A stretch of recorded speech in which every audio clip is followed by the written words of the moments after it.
Okay, now we're getting ready to do, I'm gonna stick with the number 3, so, because we're still in a tiny little area.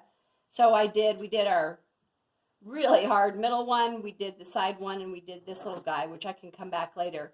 So see how I'm kind of skipping around because it allows other parts of my painting to dry. So now we're going to focus on this guy. So again, we're going to just dry brush it, alizarin crimson and cadmium red light.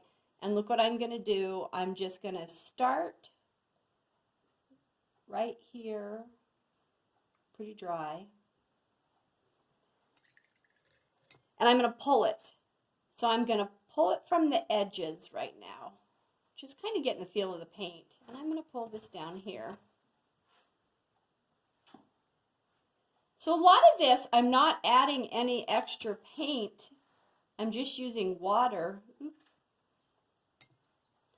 And I'm pulling it. I'm getting it wet. And then I can add more paint as I go. So right now I just kind of want to... Remember, we're going to have a rim on this side too. Put it here. Give it a little squeeze, and then, whoa, and look what I did. But I didn't freak out, just get it off. Now I'm just going to take some water, and I've got to work pretty fast. I want to go in between those tiger stripes, I call them. Do you see where I'm pulling? I'm not pulling from here. A lot of times I'm just pulling from the edge. Right now I'm just getting her wet. Now I'm going to start trying to pull a little bit of color. Okay, so I got it wet. Now I'm going to kind of add a little bit more color.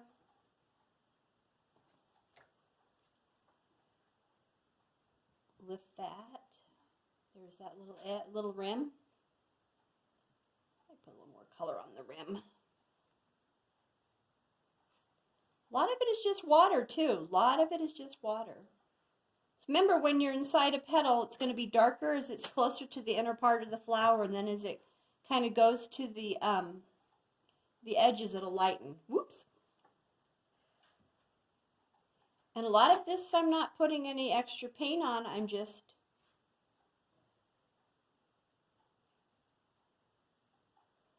right now I'm just kind of thinking a little bit.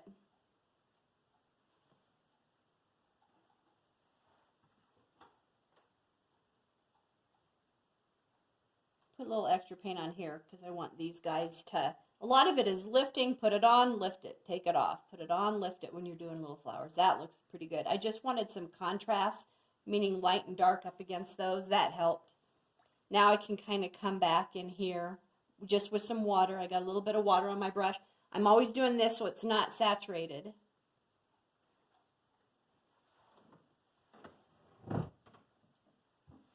And like I said, I can clean this up later, maybe dry brush some stronger lines up against the little tiger marks. So here's that lip. Again, sometimes I'll even just wake the color up that's already on the paper.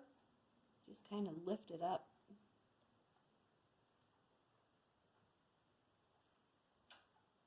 That looks pretty good. I think. And still, look, I still need some more contrast so you can see that little lip. So maybe I'll just put a little dark. There you go. See that? Just made it stick out a little bit better. That looks pretty good. Also, I need a little more contrast between this and this. Contrast meaning light and dark so that it sticks out. So I still have some more of that red mixed up. I'm just going to go along the edge here.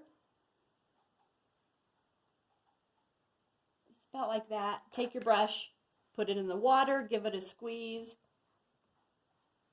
and then very lightly, again, right on top of this initial petal that we had done in the beginning, just pull with some water. And look at the contrast. You've got light, dark. See how it makes it stick out a little bit better? So that looks pretty good. And then what I did, and you can kind of come back and mess with these and tighten them up a little bit. I even took a little bit of sap green and put it in with the red. I took a little bit of sap green and put it in with the red that we had mixed. The cadmium red light and the alizarin crimson made like a dark green brown. And I'm going to show you what I'm going to do. I did it on here. See where it's a little dark, where you can see some cuts in there? It kind of tightens up the painting a little bit down at the base. So I'm just going to very lightly